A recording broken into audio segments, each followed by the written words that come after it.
Bonjour les fous de la food.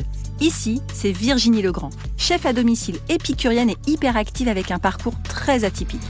Dans mon podcast, Passion sans modération, vous retrouverez tous les 15 jours des personnalités implantées dans la gastronomie d'aujourd'hui, des vrais amoureux du goût et de la vraie cuisine, des experts, tous enrobés d'une passion communicative. On parlera terroir, saveurs, créativité, artisanat. On vous racontera des histoires qui croustillent, des initiatives qui pétillent et qui font briller les yeux. Et on en a bien besoin aujourd'hui. Dans ce podcast, vous allez rencontrer des passionnés qui aiment partager, des entrepreneurs qui aiment se renouveler. Vous allez pénétrer dans les coulisses d'un monde délicieux, nourri aux convictions individuelles et aux engagements collectifs. Vous êtes curieux ? Alors installez-vous à notre table et on va se régaler tous ensemble. Ce podcast est soutenu par cocorico.com, le site d'emploi leader spécialisé hôtellerie-restauration, où vous pouvez déposer vos offres d'emploi en illimité. Il collabore tout aussi bien avec des établissements étoilés, en passant par les groupes hôteliers, les franchisés, mais aussi les établissements indépendants comme les brasseries et petits bistrots du coin. Et dans le cadre de ce podcast, vous avez droit à 20% de réduction sur tous leurs abonnements. En célébrant l'art de vivre culinaire, mon podcast favorise un sentiment de communauté autour de la passion pour la cuisine et pour le goût, renforçant l'identification des auditeurs avec des valeurs partagées. Je crois profondément que la cuisine est un langage universel. Elle parle du lien, de partage, d'émotion et d'humanité. Pour moi, rencontrer des artisans, des artistes, des producteurs, des créateurs, c'est une façon d'enrichir ma propre pratique, de nourrir ma curiosité et de comprendre comment chacun, à sa manière, façonne un monde plus sensible et plus durable. Tous mes invités systématiquement partagent la même conviction. La qualité naît de l'engagement et de la passion mise dans chaque geste. Aujourd'hui, je reçois au Studio Module Franck Vincent, directeur des ventes de la maison Reynaud, spécialisée en produits de la mer. Bonjour Franck. Bonjour. Elisabeth Pierre, auteure, sommelière, bière, formatrice en zytologie. Sa mission au quotidien, valoriser les talents brassicoles, gastronomiques et touristiques. Bonjour Elisabeth. Bonjour Virginie. Brian Eldir, chef de cuisine et gérant de la Table d'Estrée basée dans le 7e arrondissement de Paris. Bonjour Brian. Bonjour. Et enfin Nazgol Attari-Nejad, elle réinvente la cuisine persane sous forme de bouchées ou sandwich de riz. Sa mission est de proposer une expérience de voyage à la découverte de la cuisine de son enfance. Bonjour Nazgol. Bonjour. Alors Elisabeth, j'ai soif. Il est 10h17. Ça tombe bien. Voilà. Toi, tu es spécialisée donc dans la bière. Alors déjà, est-ce que tu peux nous dire ce qu'est le mot zytologue ? C'est un mot que j'affectionne parce qu'il a une origine, une étymologie grecque. Zytos, c'est l'orge en grec. Et le zytome était une des nombreuses recettes de bière anciennes qui étaient essentiellement faites avec du miel et des épices. Et d'où la zytologie, qui est un peu la science de la bière, mais à mes yeux, c'est aussi la science et la transmission de la culture de la bière. Toujours Super. la transmission. C'est très pédagogique ici, très lexical. Donc il paraît qu'on a en commun la passion pour les lettres et l'étymologie du coup. Donc bienvenue. D'où te vient cette appétence, cet appétit, cette faim pour la bière ? Je pense que déjà, c'est mon caractère, je suis très gourmande et je suis franc-comtoise. Donc, forcément, l'appétence, elle vient de là, mais il y a une histoire quand même réelle qui m'est arrivée. La première brasserie que j'ai visitée, quand je suis rentrée dans l'univers brassicole, c'était en fait une brasserie en Alsace, à Schiltigheim précisément. Et j'ai eu une sorte en rentrant dans la salle de brassage, j'ai eu une sorte de choc spatio-temporel, on va dire ça comme ça. J'adore. Et je suis retombée complètement en enfance. Je me suis vue, rien qu'avec les odeurs, retomber dans une visite de brasserie que j'avais faite à Sochaux, donc ma ville, quand j'étais au collège. Et j'avais donc visité cette brasserie que j'avais totalement zappée de ma mémoire. Et ce sont les odeurs de brassage, un peu de chocolat chaud, de malt chaud, un peu de noisette, voilà, et qui m'ont ramenée en enfance. Je pense que ça joue énormément dans ma passion de la bière parce que très simplement, chaque fois que je visite une brasserie, ce qui est quand même assez souvent, que ça soit en salle de brassage ou en salle de fermentation, j'ai à nouveau 10 ans. C'est trop beau. Merci beaucoup. Alors on parle d'enfance, de voyage, de signature sensorielle. Nazgol, toi du coup, ton concept mêle cuisine persane traditionnelle et format sandwich de riz safrané. Comment est née cette idée ? Alors tout simplement, comme beaucoup d'idées sont nées pendant le Covid, donc c'était dans cette période de confinement où on prenait un peu de distance avec notre vie habituelle, notre routine. Et donc en journée télétravail, on essayait de réinventer un petit peu les recettes traditionnelles qu'on avait l'habitude de manger en famille.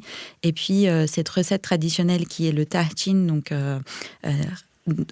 pas vraiment liée au tagine. C'est vraiment une recette très traditionnelle qui est le gâteau de riz safrané iranienne, qu'on fait en grand format et qu'on partage à table. Donc, on faisait les formats individuels avec mon mari parce qu'on n'était que 2 à la maison. Et cette idée de gâteau de riz est venue comme ça, de se dire que le gâteau de riz peut se prendre à la main et peut devenir en fait le bun d'un sandwich et qu'on pouvait fournir à l'intérieur ce qu'on voulait pour en faire des sandwichs. Donc l'idée est un petit peu née comme ça pendant un déjeuner de télétravail et l'après-midi, on a passé à imaginer notre restaurant imaginaire. À imaginer il y a eu beaucoup d'ambition pendant le confinement. Hein. Voilà, beaucoup de projections.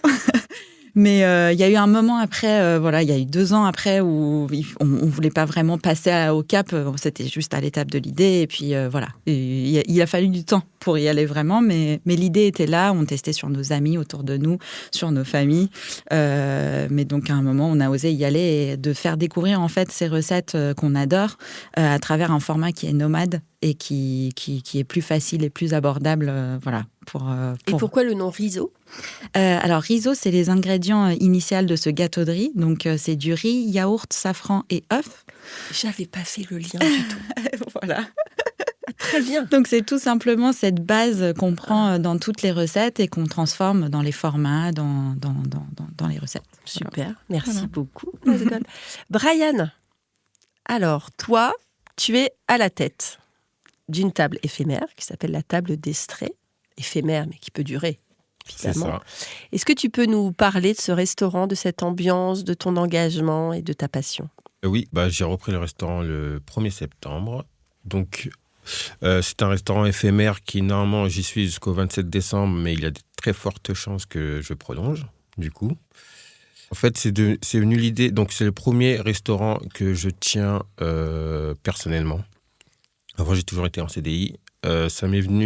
Ce choix m'est venu par rapport à mon dernier poste où j'étais en CDI, où c'était vraiment très pesant, très compliqué, parce que je gérais quand même 64 personnes sur 3 restaurants. C'était à Italie Paris-Marais, dans le 4e. Donc c'était la plus grande épicerie italienne je connais très bien. Je savais pas que tu étais là-bas. Je suis resté 2 ans et demi. Ah, super. Donc 64 personnes à gérer, 3 restaurants, plus une école de vin, une école de cuisine, une boulangerie, enfin... énormément de choses et en fait au bout de 2 ans je me suis dit c'est beaucoup trop pour moi, il faut que je prenne mon envol et que je me lance dans un restaurant. Du coup c'est là où le groupe Tiers-Lieu où on est tous les 2 du coup. J'ai lancé une petite annonce en disant est-ce qu'il y avait une personne qui voudrait me louer ou me prêter un restaurant pour que tu puisses m'exprimer librement sur tout ça. Du coup, tu es la seule qui m'a répondu et qui m'a donné du coup le plan, on va dire ça comme ça. Et donc on pourra préciser que Stéphane Grangeot, donc, qui était là la semaine dernière pour parler de les Jardins d'Estrée, qui est une épicerie juste à côté du restaurant. Du coup, c'est aussi grâce à lui que tu as la table d'Estrée. Donc, on pourra faire le lien. Qui était son restaurant aussi, qui l'est toujours d'ailleurs, parce que je lui loue du coup les lieux. Et voilà, et du coup, on est parti. Ça s'est fait très rapidement, donc j'ai démissionné. Il m'a dit que le 1er septembre, c'était possible pour reprendre le restaurant. Donc, ça allait très, très vite. Du coup, j'ai fait une carte. Et après, go, c'était parti. Et du coup, j'ai ramené aussi Oriane, qui travaille avec moi. Voilà, qui était aussi à Italie dans le Marais, du coup, parce que je l'ai ramené. Ah, d'accord, c'est de là que vous connaissez. On se connaît même d'avant, parce j'ai travaillé aussi au Forest, au musée des arts modernes de chez Julien Sebag. Et en fait, à ce moment-là, moi, je suis arrivé sous-chef et elle était stagiaire. Donc, elle a fini ses études, qui étaient à Paul Bocuse, à Lyon. Ensuite, petit institut. Petit grand institut. Petit nom. Et voilà, et ensuite, dès qu'elle a fini, je l'ai ramenée avec moi à Italie. Super. Et après, elle me suit aussi donc, à la table d'Estrée. Oui, c'est un beau duo. Merci beaucoup. Ouais. Franck, alors toi, qu'est-ce qui te passionne le plus dans le secteur des produits de la mer ? Alors, comment dire ? Moi, je travaille beaucoup à la passion, au geste, aux échanges avec l'humain. C'est quelque chose de très important dans mon parcours. Je dirais que le parcours que j'ai pu faire, c'est fait au fur et à mesure des rencontres avec des personnes inspirantes, comme on dit. Et rencontrer les professionnels de la mer, c'est un moment qui est à part. Passer une nuit en mer avec des pêcheurs, avec un ligneur, le produit n'est plus seulement un ingrédient d'une recette. Il prend autre chose. Quand vous avez vécu les marées, les changements de bord, plein de choses, où vous avez vu des ostréiculteurs fonctionner, c'est à part. C'est des vrais cultivateurs, c'est plein de choses. Et moi, ce qui me plaît dans ce produit-là, et qui est... J'étais déjà un passionné du poisson, j'avais des aquariums quand j'étais enfant, je passais ma vie au bord de la mer, j'ai eu la chance de beaucoup bouger, j'ai déménagé 24 fois, donc voilà. J'ai un papa une famille qui bougeait beaucoup, donc j'ai toujours été dans des coins plutôt proches de la mer, donc très passionné déjà de l'eau à la base, et puis en fait je suis allé chercher le produit, et ce qui est vraiment sympa, c'est justement cette partie-là qui est... Dans la société dans laquelle je travaille, chez Renault, on a cette partie producteur, mais on a aussi une partie sélectionneur. Et sélectionner, c'est pas seulement un produit, c'est une rencontre humaine, c'est rencontrer des professionnels. Chaque produit va traduire un petit peu le geste d'un professionnel, un art de vivre, parce que je pense que c'est plus qu'un geste professionnel, c'est un art de vivre. Et tout simplement, j'ai eu la chance, au fur et à mesure de ma carrière, de rencontrer aussi des chefs qui étaient passionnants et qui te le disent. Enfin, moi, j'ai eu la chance d'avoir des chefs qui ont obtenu des étoiles quand on travaille ensemble et qui t'appellent et qui disent, voilà, l'étoile, elle est aussi parce que vous avez travaillé, que vous avez su apporter un produit. Et on leur dit, en fait, avant nous, il y a aussi des producteurs, il y a aussi des pêcheurs, il y a des gens qui se lèvent tous les matins. C'est une chaîne, c'est une vraie chaîne. Et tout comme venir à Rungis ou aller sur un bateau, le sens du produit devient différent. Je pense que c'est la même chose que... on parlait des odeurs de brasserie ou de choses comme ça, un peu notre Madeleine de Proust. Mais là, c'est la même chose, en fait. On arrive, on trouve un sens. Je pense que chaque aliment, chaque chose a un peu des vertus qui sont portées par des vertus gustatives, mais aussi des valeurs humaines. Et je dirais que dans les produits de la mer, c'est surtout ça que j'ai apprécié et que j'ai rencontré, tout simplement. Super. Merci beaucoup, Franck. Et du coup, la maison est pratiquement centenaire, je crois. C'est ça. On est dans notre 101e année, bientôt 102. La plus vieille maison de poisson de Rungis, une histoire de femme. C'est Paulette, il y a 4 générations qui fait quelque chose. Quand je travaille, j'ai vu Paulette Reynaud. Donc raconte-nous qui était cette Paulette. En fait, Paulette, à l'époque, Rungis, c'était pas Rungis, c'était les Halles, qui était dans Paris. Et Paulette travaillait dans les assurances. Et puis elle passait tous les jours devant un poissonnier des Halles. Et un jour, il y a un de ses vendeurs qui n'est pas là. Elle lui dit, je suis sûr que c'est un métier pour lequel je suis fait. Je bosse pour vous gratuitement. Faites-moi confiance, je vais bosser pour vous gratuitement. Et puis, je vais vous prouver que vous avez besoin de moi. Et au final, c'est devenu la maison Reynaud de Paulette. Donc c'est beau. On en est à la quatrième génération. On a des clients qui nous suivent depuis 4 générations. On travaille beaucoup. L'un de nos ambassadeurs, qui est Moff, c'est la 4e génération de poissonniers qui travaille avec la famille.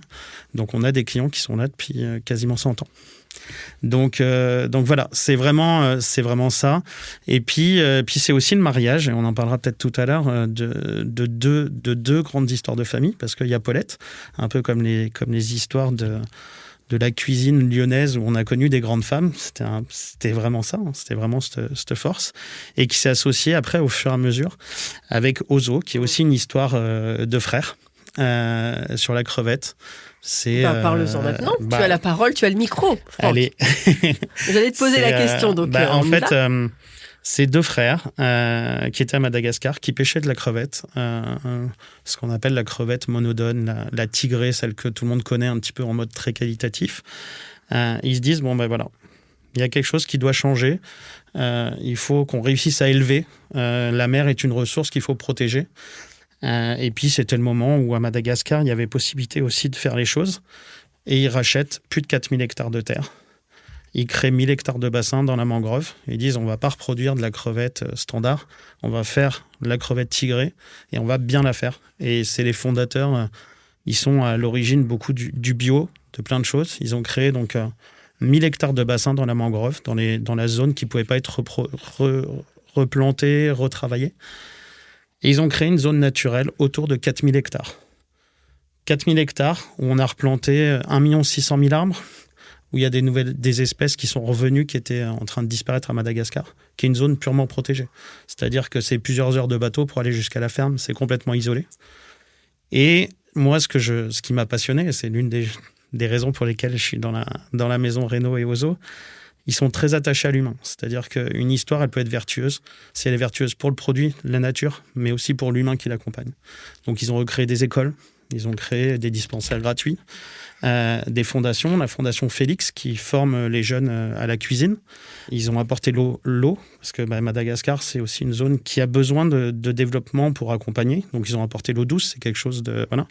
Et c'est des villages entiers qui ont été reconstruits avec une vraie passion. Ils sont originaires de Madagascar et l'envie de valoriser leur île. Donc voilà, et quand ils ont monté ce projet fou, parce que dire que je reprends 4000 hectares de terre, c'est quand même un peu particulier. Mais c'est les plus jolis projets, les projets les plus je pense que les premiers qui sont allés travailler sur la ferme, on leur a dit qu'est-ce que vous faites, quoi. Enfin voilà, il fallait tout construire. C'était le premier passage, c'est limite au coupe-coupe pour passer jusqu'au bord de mer, quoi. Enfin faut se le dire. Et puis ils sont allés voir la famille Reynaud, qui était la plus belle maison de poissons de Rungis, la plus vieille. Ils ont dit voilà, on a ce projet-là, qu'est-ce qu'on fait? Et ils ont dit, ok, ça match, pas de souci, réservez-nous votre première production, on achète tout. Et petit à petit, en fait, les maisons se sont jointes et ont travaillé ensemble, tout simplement parce qu'ils avaient une histoire commune, qu'ils avaient des choses à raconter ensemble. Et aujourd'hui, les deux sociétés n'en font qu'une en termes d'organisation. Donc c'est vraiment quelque chose qui est parlant. Et pour être très honnête, j'ai connu la maison Ozo avant la maison Reynaud pendant mes études parce que c'était un modèle qu'on présentait un petit peu.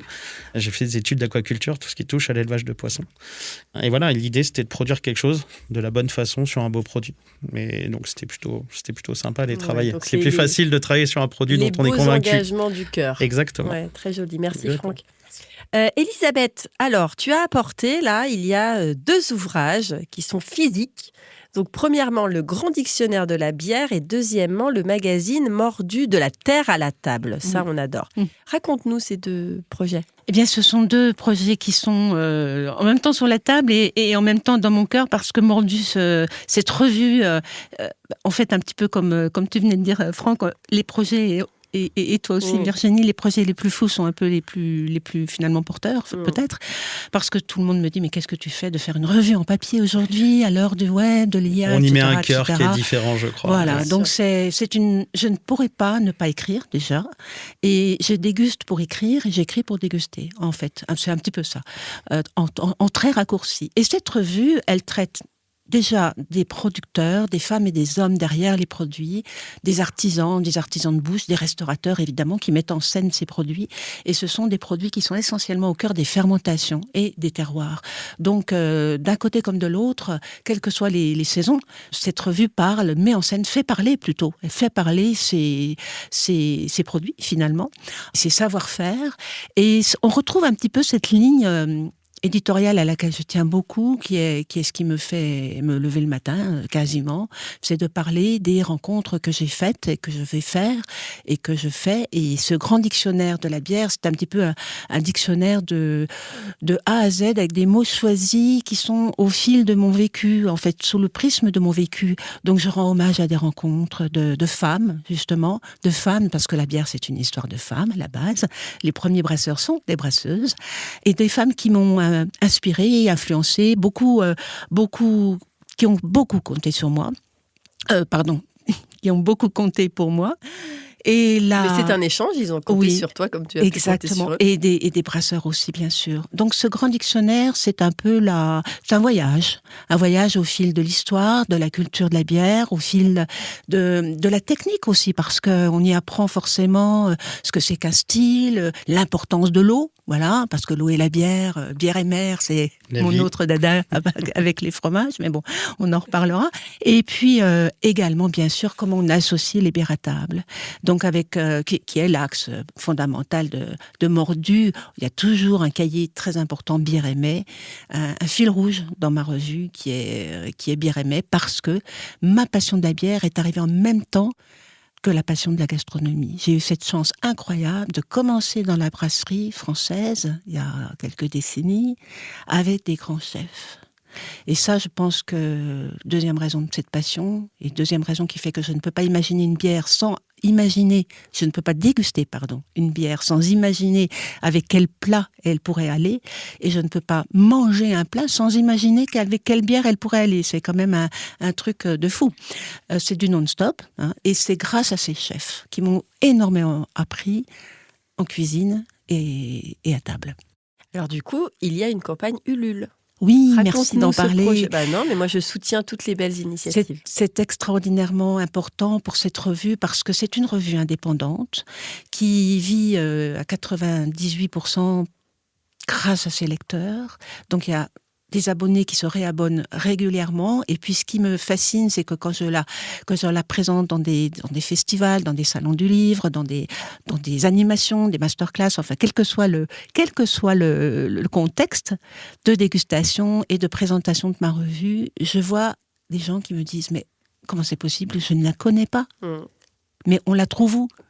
Donc mon but premier avec cette campagne, c'est vraiment de développer la notoriété de ma revue, qui est sur une niche, bien sûr, mais sur une niche qui concerne tout le monde, la fermentation et la terre et la table.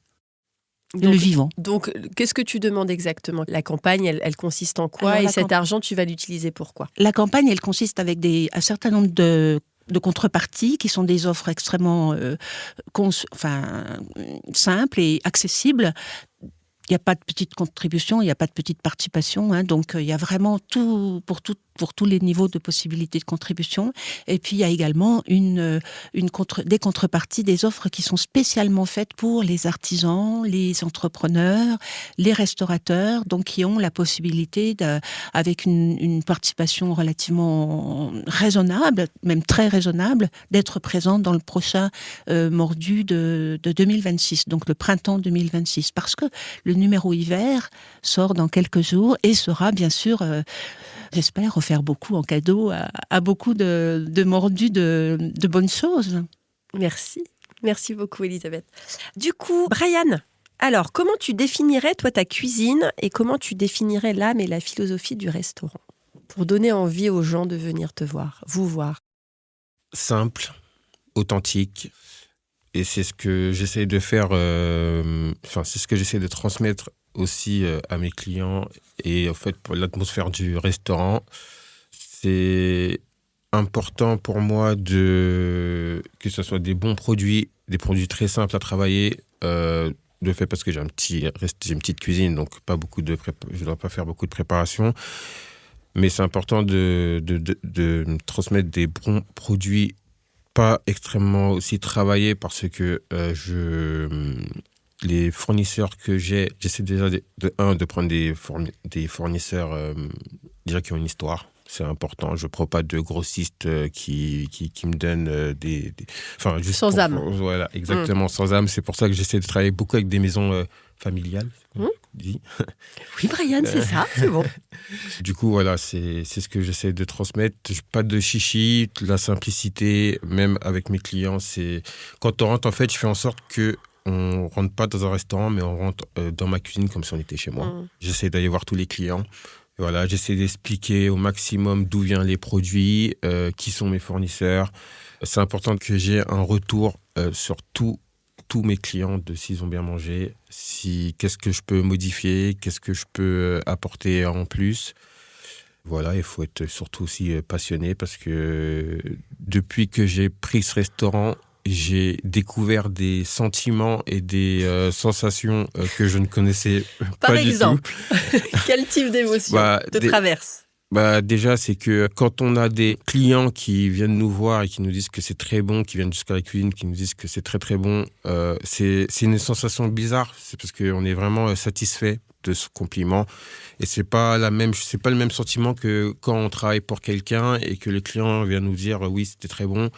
Parce que pour moi, c'était très bon, mais pour moi, j'avais la sensation qu'il parlait plus de la marque et du restaurant en question que du chef en question. Et là, alors que c'était la base quand même. Comment ? C'était la base finalement du restaurant. Il n'y a pas de restaurant sans chef, Marianne, tu le sais. C'est ça.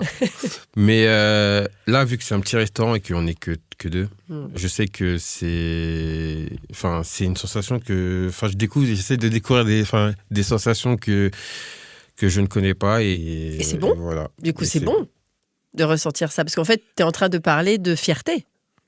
D'être fier que le client soit satisfait de ce que tu as sorti. C'est ça. Mais ça, je suis en train de l'apprendre. Mais oui, mais c'est bien. Alors moi, je vais parler de mon témoignage parce que j'y suis allée vendredi. Je me souviens très bien ce que j'ai mangé. Donc j'ai mangé, effectivement, tu m'as fait une petite amuse-bouche donc de noix de Saint-Jacques qui était snackée divinement bien avec un caviar de vanille. C'est ça. Voilà, juste la gousse de vanille Qui d'un vient de coup. Madagascar aussi. Voilà, juste grattée qui était posée au-dessus de la Saint-Jacques. Ensuite, il y avait un tartare de bœuf aux agrumes que j'ai adoré. Ensuite, il y avait un effiloché des penne à la crème avec un effiloché de volaille. Et j'ai adoré. Et je sais qu'après, votre spécialité, c'est la mousse au chocolat à l'huile d'olive parce que j'ai vu la vidéo de Florian. C'est ça. C'est un des plats un des desserts qui est resté depuis qu'on a ouvert. C'est une mousse choco à l'huile d'olive fumée. C'est dingo. Très bon. À la base, on devait faire une mousse chocolat à l'huile d'olive fruitée. Mais on s'est dit, pourquoi pas faire avec de la fumée. Et honnêtement, c'est une mousse, quand tout le monde la goûte, ils disent que c'est innovant. C'est Jamais on n'aurait fait l'association mousse choco et huile d'olive fumée. Et franchement, c'est un des plats, on va dire, signature. Ainsi que le carré d'agneau aussi. On a un carré d'agneau avec une mousseline de carottes au cumin qui est là depuis le départ. Et qui n'a pas bougé. Parce que les gens... j'ai des clients qui viennent exprès juste pour le carré d'agneau et la mousse choco. Et Je n'ai pas encore mangé ce carré d'agneau. C'est pas bien de nous faire ça à 10h42. On y va après. Ça. Mais voilà. Mais franchement, c'est une très belle expérience. J'ai quand même des gens de Washington qui viennent, de New York, j'ai eu de Orlando, j'ai eu de la Guadeloupe qui sont venus Et quand je parle de ça, c'est qu'ils ont fait vraiment le trajet. Ils étaient de passage et ils sont venus dans le restaurant. Franchement, ça fait plaisir. Bah ouais, c'est ça l'énergie aussi. Prends cette énergie. Bon, merci Brian. Nazgol, alors si tu devais décrire, toi, l'âme de la culture persane en 3 mots, ce serait quoi ? Moi, je dirais tout d'abord gourmand. Parce que c'est vraiment l'essence de cette culture. La première chose qui nous manque, c'est les plats qu'on mange en famille, qu'on mange dans un tel resto, qu'on a envie de retrouver. Ensuite, c'est la poésie. La poésie, c'est quelque chose qui est très présent dans cette culture. Cette douceur des mots, c'est quelque chose qui représente vraiment l'histoire, en fait. Et après, il faut avoir un très bon niveau de langue en persan. Et à transmettre, ça reste assez compliqué parce que dans la traduction, il y a plein de subtilités qui se perdent. Mais les poètes qui ont fait l'histoire de ce pays, comme Hafez, Saadi, Maulana, c'est vraiment des personnes qui restent encore vivants dans la vie tous les jours de ce peuple. Et voilà, la poésie. Et puis à la fin, je dirais la joie. Parce que tout est pris un peu avec légèreté et on essaye en fait de rire, même si parfois les situations à vivre sont très compliquées à vivre. En faire des blagues, c'est un moyen de survie. Voilà. La légèreté. Oui, oui. Très bien. Et du coup, quels sont les parfums, les épices, les plats qui traduisent le mieux l'identité culinaire ? Alors, le premier parfum, ça va être le safran. C'est vraiment la représentation exacte de cette cuisine parce que plus on en met, plus on va amener de la chaleur à table. C'est vraiment le safran. En fait, on dit que c'est quelque chose comme un peu le chocolat. Plus il y en a dans un plat, plus on va rire à table. Donc voilà, on y va. Même si ça coûte très très cher, mais les gens sont dans la générosité. Donc voilà, le safran, ça reste quand même l'épice principale. Mais après, c'est quand même une cuisine assez subtile et assez harmonieux dans les goûts sucrés acides. Il y a rien qui prend le pas, donc c'est assez complexe à décrire. Faut le goûter, faut le vivre, mais très différent des cuisines qu'on peut connaître comme le libanais, l'indien, qu'on essaie de rapprocher dans notre inconscient à cette cuisine, mais ça reste quand même très très différent. Voilà, c'est toujours une harmonie à trouver dans les goûts et très très varié aussi en termes de recettes. Donc c'est difficile de dire une chose, mais vraiment le safran, c'est ce qui réunit tout le monde. Tu peux l'utiliser et en salé et en sucré finalement. Exactement, dans les desserts aussi bien que dans les entrées, que dans les plats. Voilà, cette épice qui va venir colorer un riz basmati, c'est vraiment ce qui va redonner de la couleur à table. Oui, le jaune, c'est là-dessus qu'on joue pas mal. Assez flashy. Et du coup, pour risotto, tu t'approvisionnes où en safran ? Est-ce que tu prends du safran de là-bas ou est-ce que tu prends du safran français? Parce que je sais qu'il y a des régions en France qui font du safran. Exactement. Alors, moi, j'ai quand même un peu la chance encore d'avoir mon papa qui est là-bas, donc qui me remplit mon stock de temps en temps. Donc, ça, c'est une chance. Mais oui, il y a des épiceries iraniennes aussi qui fournissent le même safran qu'on a en Iran. Alors, au niveau de cette épice élevée en France, ça reste toujours pas exactement les mêmes notes et les mêmes couleurs que ce qu'on pourrait retrouver là-bas. Mais je suis toujours en discussion et peut-être que je trouverai mon bonheur dans les producteurs ici. Très bien. Merci beaucoup, Nazgul.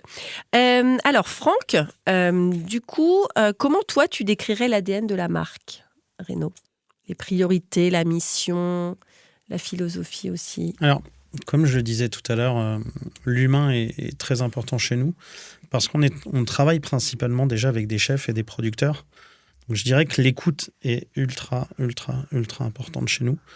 C'est ce qui nous emmène, je dirais, au quotidien.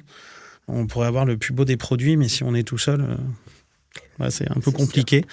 Donc, je dirais qu'en fait, on essaye d'amener les gens avec nous. L'idée, c'est d'essayer d'y mettre un petit peu d'exigence, de mettre plein de choses en fait à l'intérieur. Je pense que c'est l'ADN d'aller de la recherche de qualité. On a la chance aussi, au fur et à mesure des années, d'avoir aussi des clients qui nous permettent de faire ça, tout simplement. Hein, parce que, comme je disais, quand on est tout seul, c'est une chaîne. Hein. Je reviens toujours à l'humain, mais c'est quelque chose d'ultra important pour moi et pour la société, c'est-à-dire nos équipes, les chefs, les producteurs, tout est vraiment ensemble. Et cet ADN est très important parce qu'en fait, c'est ce qui nous permet de proposer des choses. Si on n'est pas à l'écoute, on va pouvoir innover, mais parce qu'on va pouvoir accompagner le chef. Si demain, le chef n'a pas envie de donner une histoire, comme le disait un peu Brian tout à l'heure, de transmettre un peu ce qu'il a envie de dire, voilà, le produit, il est là. Après, il y a quand même une vraie démarche qui est répondre aux besoins tout en le faisant de façon harmonieuse. C'est-à-dire que je pense qu'on est tous spécialistes dans nos métiers à un moment donné. Et notre expertise doit amener une certaine sagesse au produit. Donc, c'est des fois aussi un rôle un peu peut-être de tempérer une envie en expliquant que tiens, ça serait peut-être plus adapté, je peux t'amener peut-être la même chose et de mélanger nos savoir-faire. Je pense que la recette à la fin va avancer. Je pense que c'est comme le safran. À un moment donné, peut-être que ça y arrivera parce que tout le monde a échangé et qu'on est allé trouver un peu le même ADN. Et je pense qu'en fait, on a l'obligation, en tout cas de plus en plus aujourd'hui, c'est pas seulement parce que c'est dans les consciences, c'est tout simplement parce qu'on vit sur cette terre, on vit sur les producteurs, comme disait Elisabeth, c'est la terre aussi qui parle. On vend un terroir, on vend une histoire, on vend un produit, et donc je pense que l'ADN de la marque, c'est aussi d'avoir su tout d'un coup s'adapter aux ressources. La marée, plus que je pense beaucoup, on parle toujours de nos océans, hein. On sait à quel point on a une responsabilité et à quel point on doit aller respecter ça, tout simplement. Donc voilà, je pense que l'ADN, c'est oui, travailler du beau produit, mais le travailler de la bonne façon, avec l'exigence, le sérieux, et puis essayer de transmettre un peu notre passion. Je pense que c'est quand même ça. Ça marche bien là, depuis ce matin. C'est bien, c'est cool. Franck. C'est cool.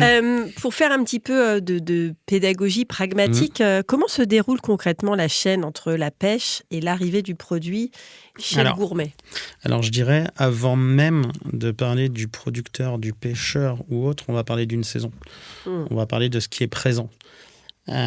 Vous avez certains pays qui ont travaillé de façon fabuleuse, par exemple comme l'Islande, qui tous les matins décident de la zone de pêche où on peut aller en fonction de la ressource. Et je dirais que la première chose, c'est surtout de connaître son milieu, de connaître son environnement. Après, on va aller travailler avec des pêcheurs, travailler avec des producteurs. Je vous donne l'exemple, depuis, je crois que ça fait plus de 30 ans maintenant, je suis en train d'afficher la date, mais plus de 30 ans, on travaille par exemple avec des bateaux qui pêchent la coquille Saint-Jacques, qui est un des fleurons, je dirais, de la pêche française, de la très belle qualité, mais qui est aussi une pêche très réglementée, parce qu'une ressource qu'on a envie de protéger et de la belle façon. On travaille avec cette même personne depuis 30 ans. On achète la totalité de sa pêche et on essaye de tous s'apporter et de faire ça bien. Donc réellement, et lui-même nous a amené des gens avec qui il travaillait. Tiens, on se rencontre, c'est des rencontres humaines, voilà. On va essayer de réduire au maximum après le temps d'arriver à Rungis, principalement. Parce qu'on sait aussi que le produit de la mer, c'est l'extra frais. C'est un peu fragile. C'est un peu fragile. Et le but, c'est de l'avoir le plus rapidement possible, de valoriser un petit peu cette durée de vie, de l'amener chez nous, de le préparer. On a aussi des ateliers de filetage, des ateliers de préparation, un peu à la demande, et d'essayer d'apporter en fait cette juste valeur. En ne commandant pas trop, c'est-à-dire que alors c'est l'avantage d'être une maison qui a plus de 100 ans, c'est que ça nous permet de s'adapter. On a un petit peu, quand on travaille régulièrement, fidélité avec nos clients et nos producteurs, on sait plus ou moins ce qu'on a besoin, ce qu'on n'a pas besoin, ça devient plus facile. Et ça nous permet tout simplement de respecter la ressource aussi en termes d'approvisionnement. Donc ça peut passer par les criers, ça peut passer par nos producteurs ostréicoles, ça peut passer par plein de réseaux différents.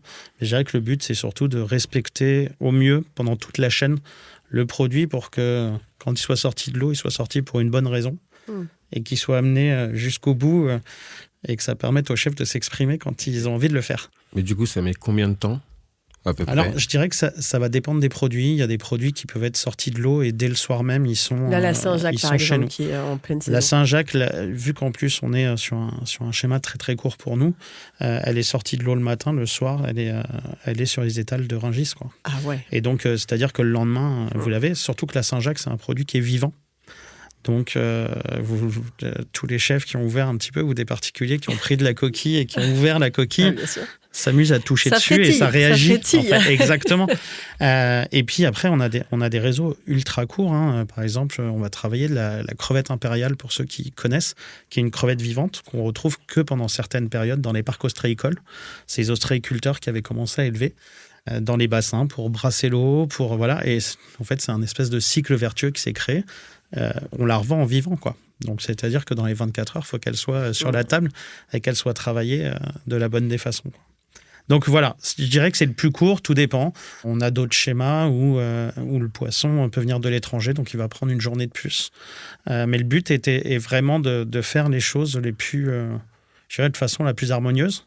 Et puis après, il y a aussi une culture. C'est-à-dire que par exemple, l'huître, les gens essayent de la consommer au plus court, alors qu'en fait, elle exprime au mieux ses saveurs entre le 4e et le 5e jour après la sortie de l'eau. Un peu comme certains produits. Moi, j'apprends quelque chose. C'est ça. Alors, il y a pas mal d'ostréiculteurs à une époque, maintenant ils le font peut-être un petit peu moins, mais qui mettaient une petite règle autour. Et en fait, entre le 4e et le 5e jour, c'est là où elle est au top de son goût. Parce que les premières eaux, elles rendent des eaux, en fait, l'eau salée. Elles vont rendre le plus de sel et le goût va vraiment se développer entre le 4e et le 5e jour. Donc, par rapport à la date de sortie de l'eau. Donc, ça change beaucoup les choses. Et le but est d'avoir justement ce petit savoir-faire, de raconter ça et d'expliquer à quel moment c'est la bonne période. Il y a de plus en plus de chefs aussi. C'est une culture australienne et japonaise qui s'est faite sur la maturation du poisson, comme sur la viande. Donc, on va y apporter quelque chose. Mais il faut que chaque acte amène un sens aux choses. Le but n'est pas de valoriser un produit qui a traîné, au contraire, c'est de valoriser de la bonne façon, c'est-à-dire que pour pouvoir faire un poisson maturé, il faut l'écailler d'une certaine façon, enlever la petite arête, voilà. Donc en fait, c'est tout un processus qui donne un peu la valeur, pour ceux qui connaissent dans la culture japonaise, l'umami, qui est la 5e saveur, c'est un peu ça, c'est que tous les gestes doivent amener un supplément d'âme, un supplément du chef. Si on rajoute, c'est un peu le côté poétique, je pense qu'on revient tout à l'heure sur le côté un peu de la poésie. Je pense que cette cuisine, c'est ça. C'est Bocuse qui disait, il n'y a pas de bonne cuisine si elle n'est pas faite par amour pour les gens à qui elle est destinée. Et je pense que c'est ça, c'est qu'on a envie de raconter une histoire, on a envie d'amener quelque chose. Et voilà, on aime nos produits, ou je pense que sinon notre métier est difficile si on le fait pas. Merci beaucoup, Franck. Avec plaisir. C'est fascinant, merci. Alors Elisabeth, je reviens vers toi parce que tout à l'heure tu as balancé une petite info en disant la bière c'est une histoire de femme. Oui. Moi je veux que tu nous racontes ça.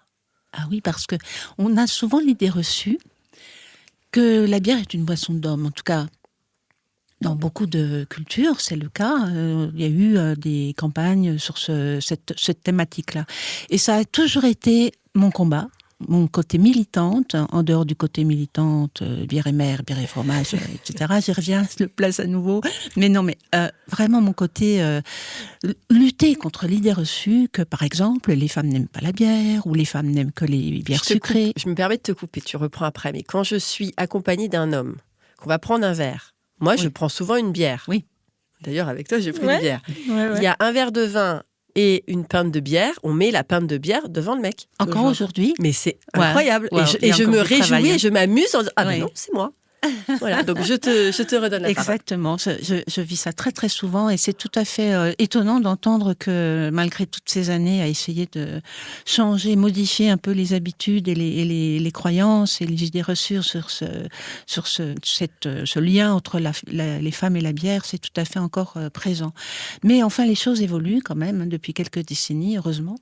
C'est-à-dire que le constat, c'est qu'il y a de plus en plus de femmes qui boivent de la bière, donc ça c'est vraiment un constat qui est quand même intéressant à relever. Et puis, je m'amuse également à rappeler, à raconter l'histoire de la bière. Donc, la naissance de la bière, c'est dans, bien sûr, le bassin méditerranéen. Et c'est il y a maintenant 13 000 ans quand même. Hein, donc, mais on n'était pas nés du voilà. tout. Et on est sur une civilisation sumérienne, mésopotamienne et ensuite égyptienne. On est notamment en Mésopotamie sur les cités-États.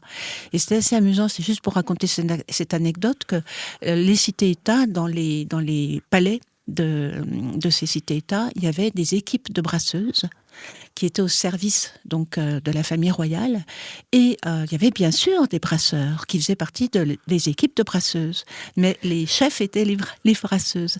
On retrouve dans toutes les cultures et dans toutes les époques la prédominance féminine dans le brassage. Et aujourd'hui encore, c'est tout à fait fascinant d'aller visiter, par exemple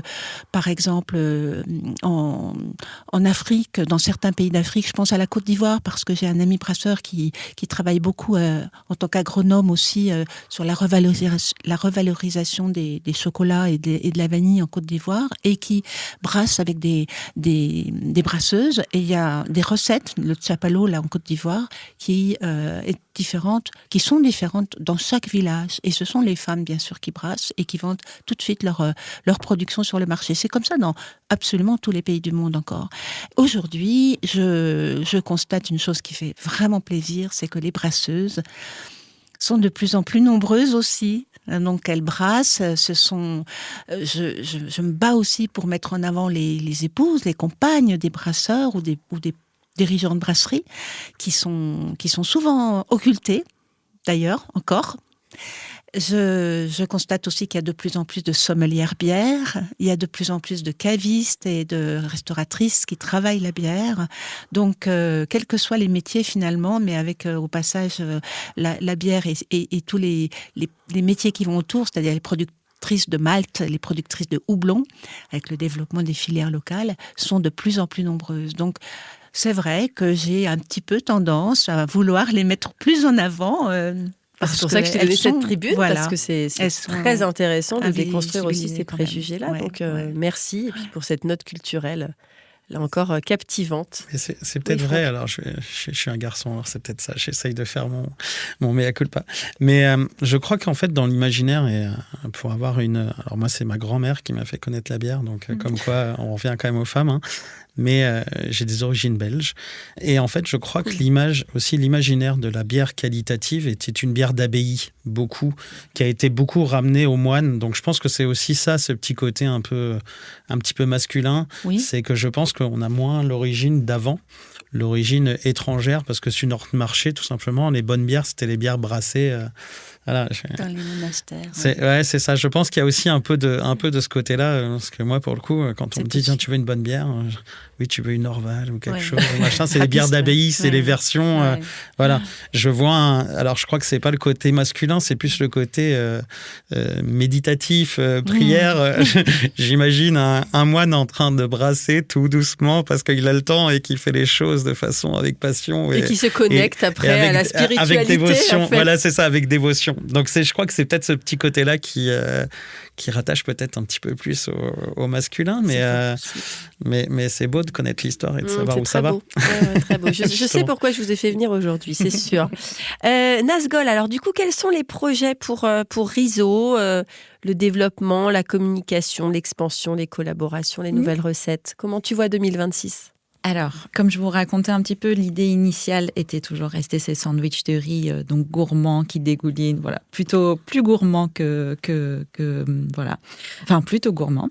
Et en fait, depuis 1 an, moi, j'ai développé la marque autour d'une offre qui est plutôt destinée au B2B. Ce qui m'a permis de tester les recettes, tester aussi le palais français, ajuster avec les sauces qui vont avec, ajuster avec voilà, les condiments.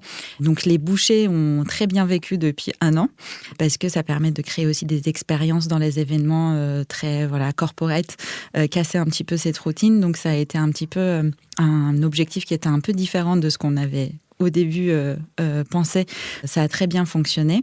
Aujourd'hui, le développement de ces sandwichs plus gourmands nous amène à la recherche de local, forcément.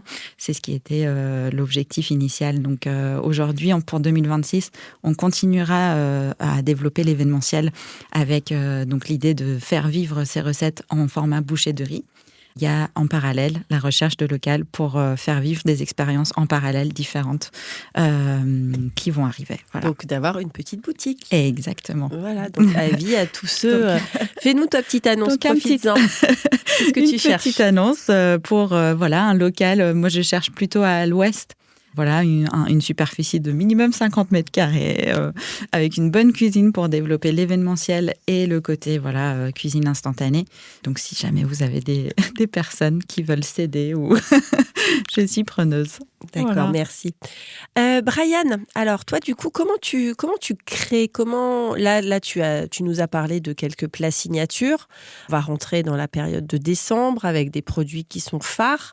Comment tu réfléchis ta carte? En général, est-ce que c'est intuitif, instinctif, ou est-ce que tu te dis, voilà, qu'est-ce qui va marcher? Est-ce que tu penses à toi avant de penser au client? Est-ce que tu penses au client avant de penser à toi? Comment ça se passe? Non, alors, dans la cuisine, déjà, il faut être très curieux. Chose que j'essaye d'être le plus possible. Donc là où viennent mes aspirations, déjà, parce que je fais de la cuisine depuis 2017, donc, et j'ai énormément de recettes chez moi. Donc toutes les recettes, dans toutes mes expériences, je les ai tous récupérées. Voilà, et j'essaye aussi, j'ai quand même pas mal voyagé.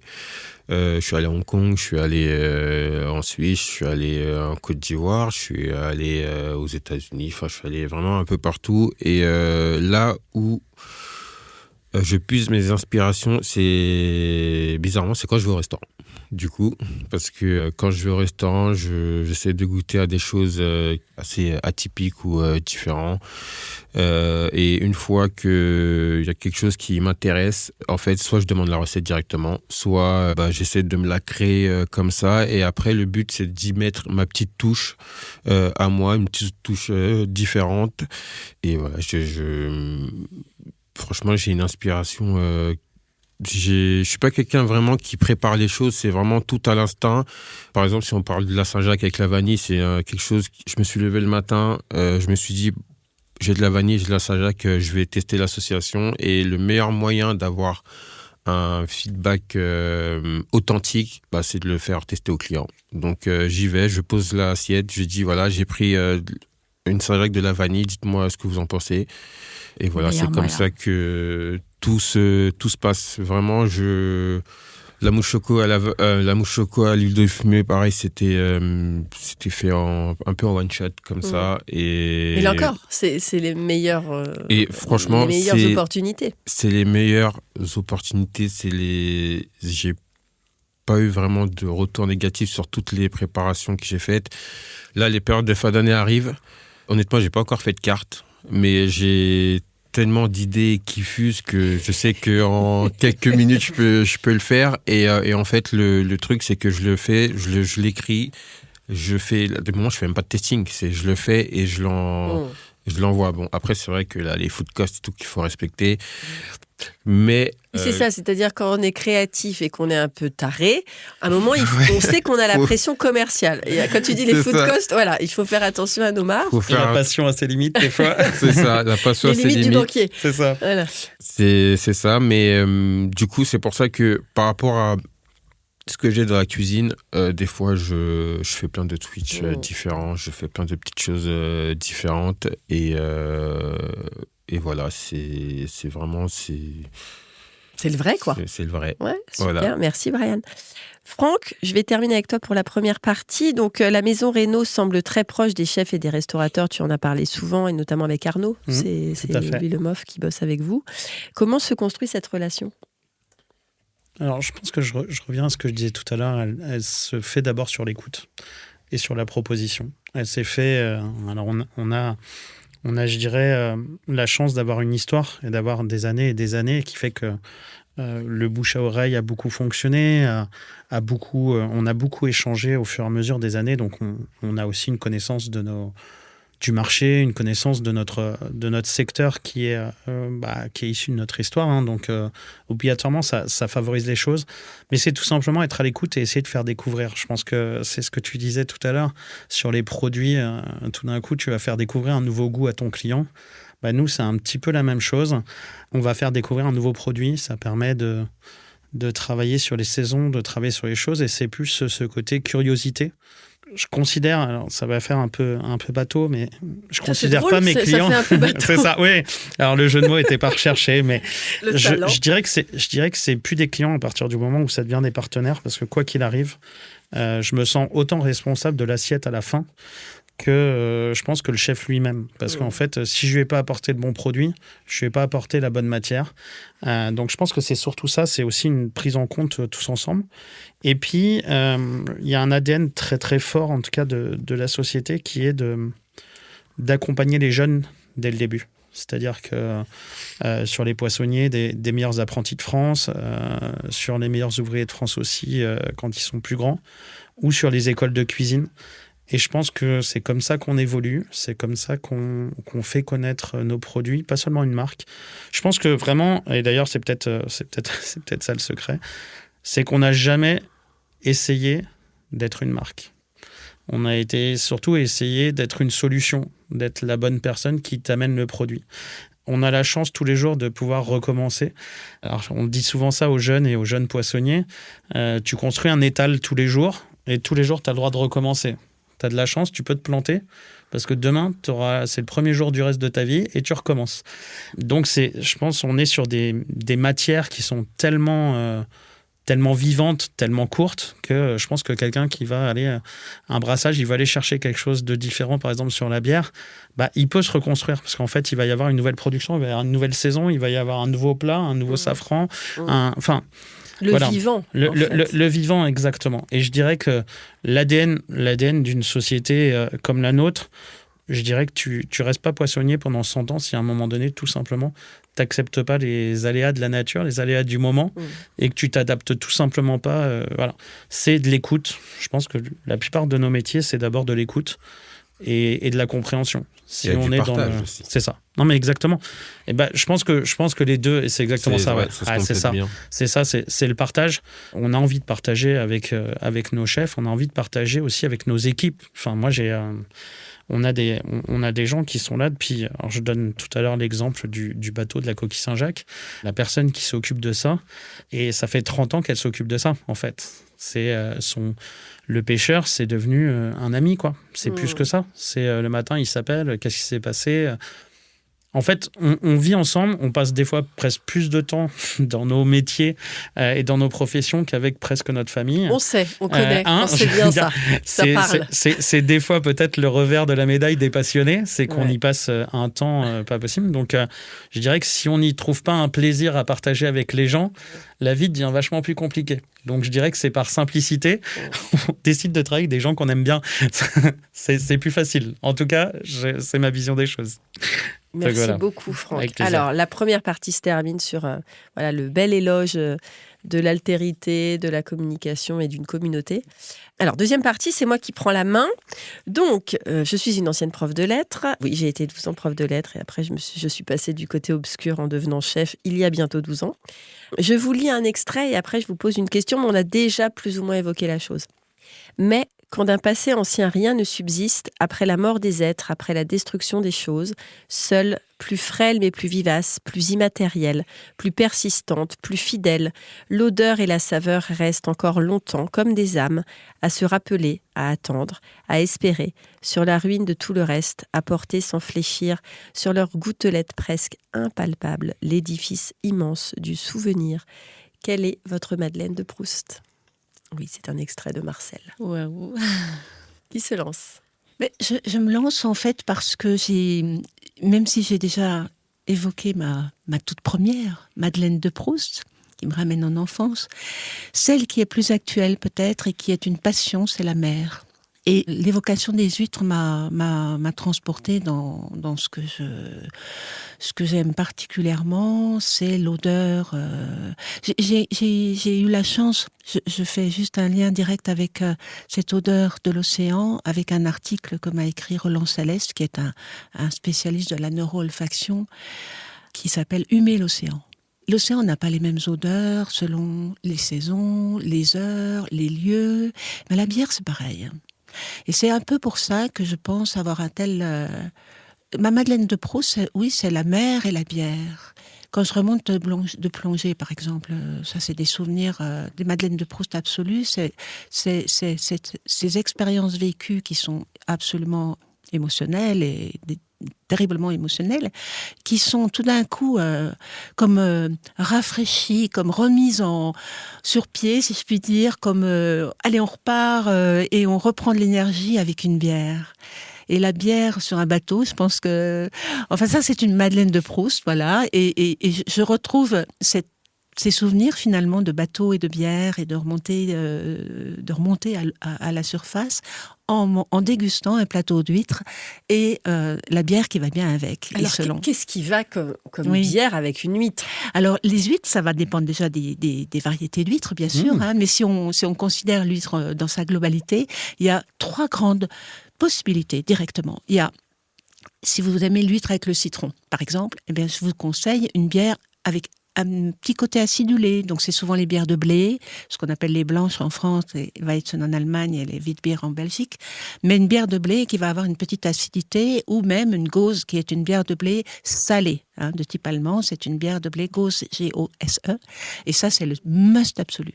Si vous êtes plutôt porté sur la petite tartine avec le beurre, ok, et ben là, c'est une pils. Il faut vraiment, c'est mon dada, la pils et les huîtres avec la petite tartine de beurre. Parce que la pils a ce côté céréalier et ce côté sec et désoiffant avec la petite amertume qui va bien une fois qu'on a mangé le beurre et la tartine. Et puis le 3e axe, c'est l'aigre doux. Alors là, c'est ceux qui aiment la petite vinaigrette échalote.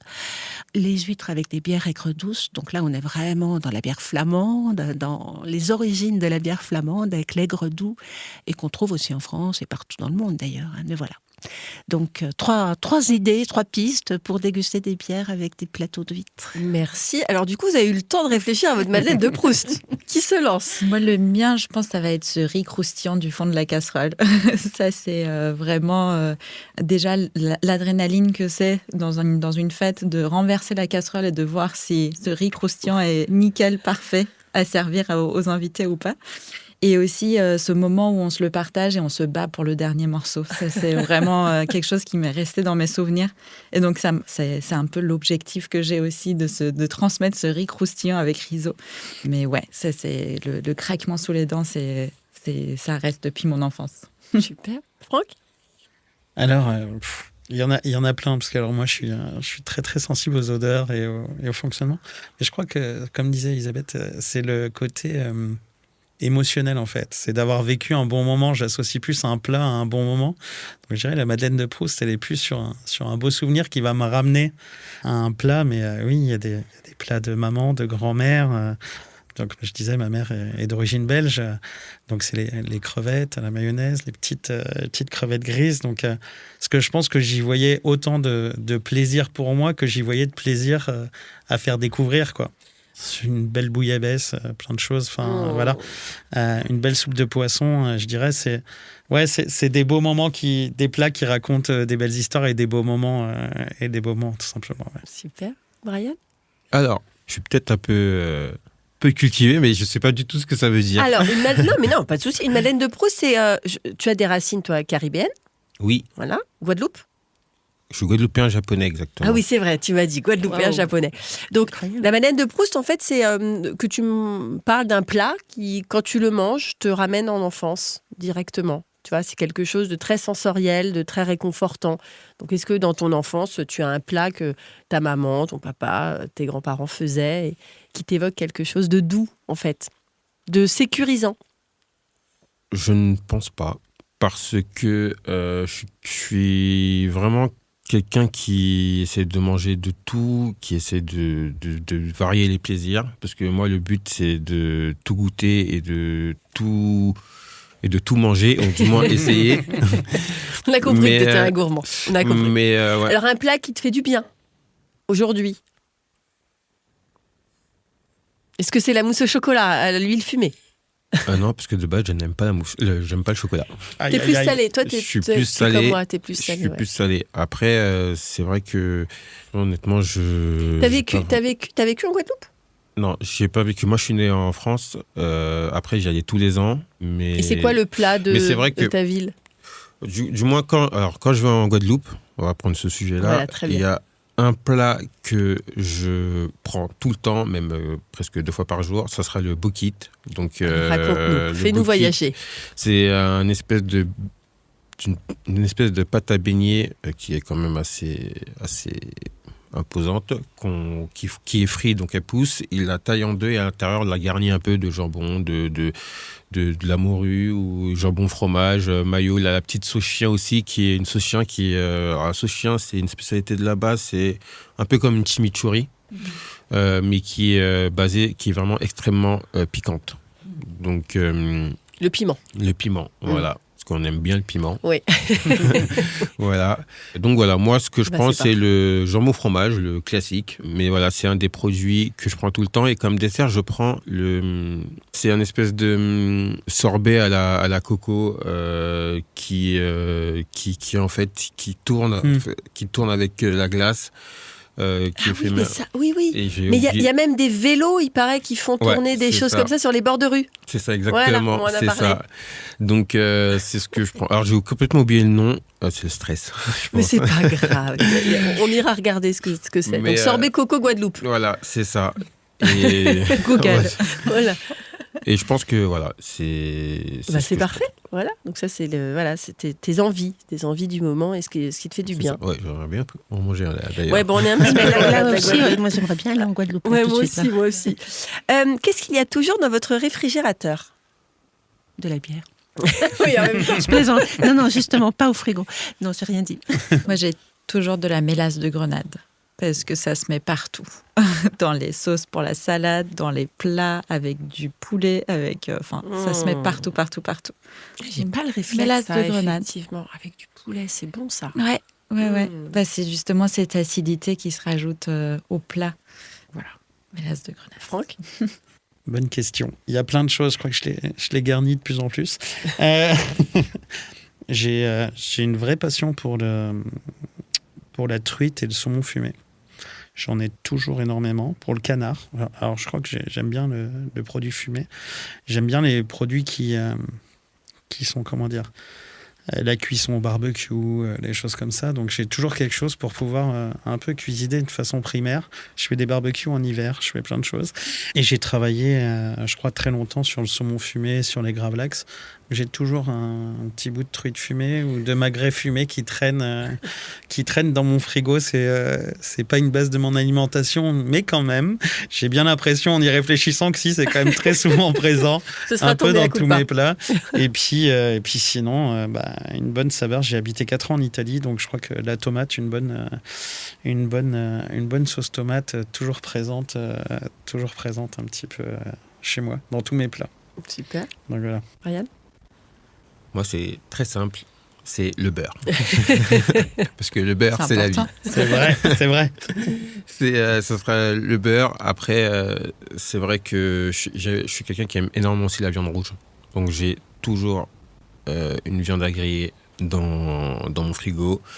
Et j'aurai toujours aussi un produit très simple, mais que, honnêtement, je mange tous les jours, ça peut être même le matin, midi, le soir, la nuit, enfin quelque chose de très simple, c'est de la salade. Donc une salade toute simple avec une bonne huile d'olive, un peu de fleur de sel, une bonne vinaigrette.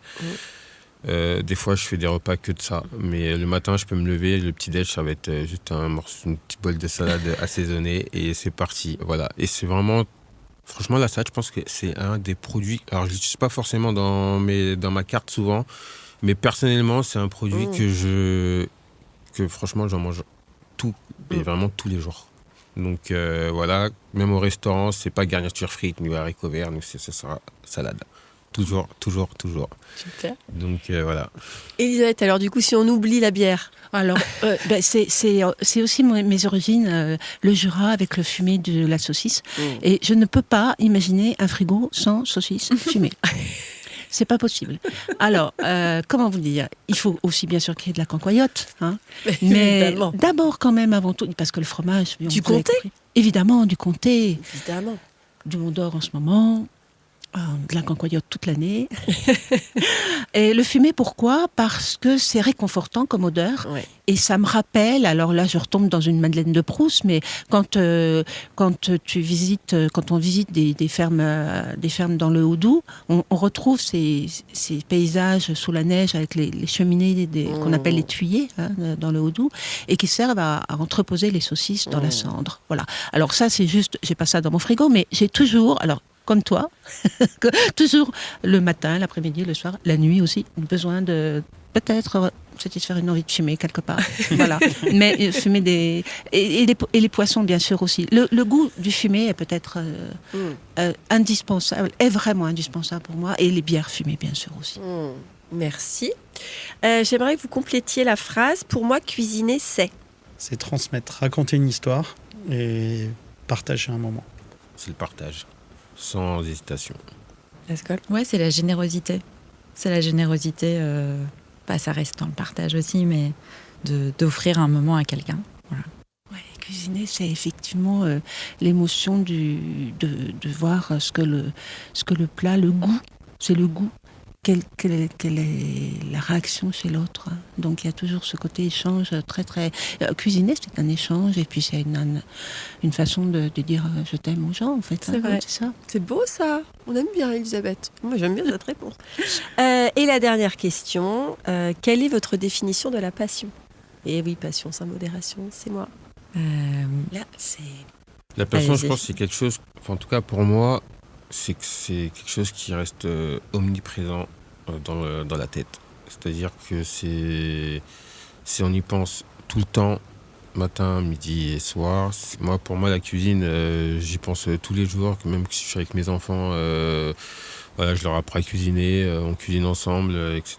C'est vraiment quelque chose qui... Moi, je sais que je respire cuisine, je dors cuisine, je me lève cuisine. Et pour moi, je pense que c'est... C'est un petit peu ça qui nous lie, hein, je crois. L'obsession, en fait, tu veux dire. C'est ça, mais après, ça reste quand même une forme de passion parce que avoir une obsession, c'est pas forcément... Il n'y a pas forcément un côté... c'est positif, mais on peut le dire d'une façon négative aussi. Bien sûr. Alors que la passion, c'est que du positif pour moi. Et si on aime ce qu'on fait et qu'on est passionné par ce qu'on fait, il y a deux solutions. Il n'y en a qu'une seule, c'est la réussite, en fait. Donc pour moi, c'est ma définition, en tout cas. Merci. Pour moi, la passion, ça reste le fait de s'oublier, de plus compter les heures. Mais ça peut aussi devenir très dangereux, effectivement. Mais c'est vraiment d'être tellement dans quelque chose pleinement qu'on ne sait plus où on est. Voilà.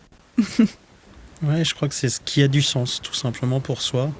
C'est ce qui nous fait vibrer, mais c'est ce petit supplément d'âme. On parlait tout à l'heure de cuisine, on parlait de famille.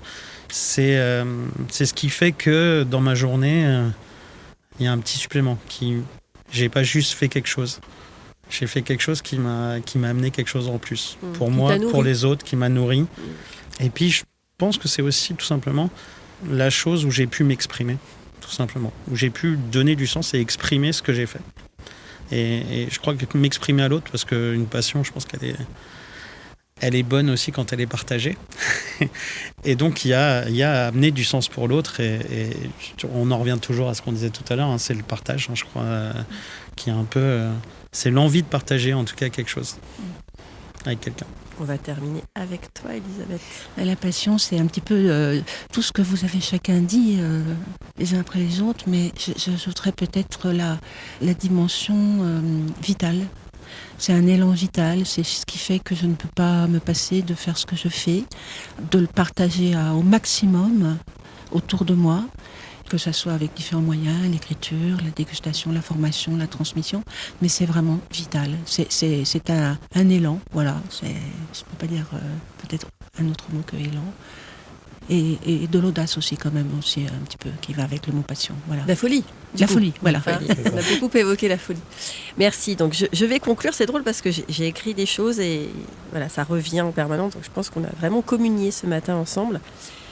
Un podcast sur la gastronomie peut donc servir de guide, d'inspiration et d'espace pour réfléchir aux pratiques alimentaires et à leur impact. Ces voix réunies aujourd'hui avec moi ont témoigné sans conteste d'un élan, celui de faire de la cuisine, de l'artisanat et du patrimoine un espace de sens et de culture.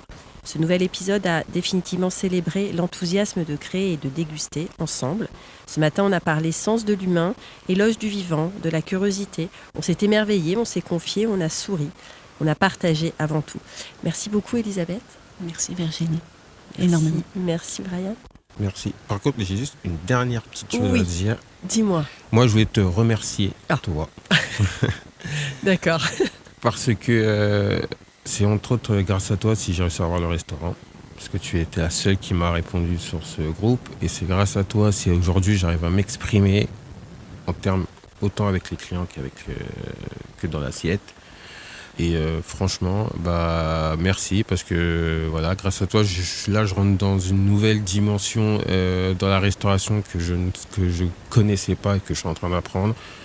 Et si tu n'aurais pas été là, je sais pas où est-ce que j'en serais aujourd'hui, mais en tout cas, voilà, merci beaucoup.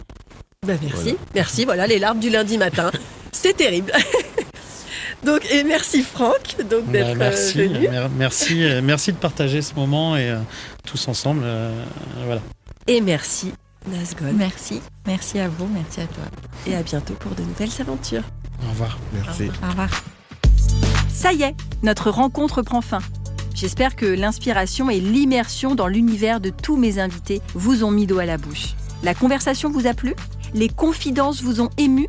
Merci de laisser un avis et vous abonner pour ne rien manquer des prochains épisodes et pour le propulser encore plus loin.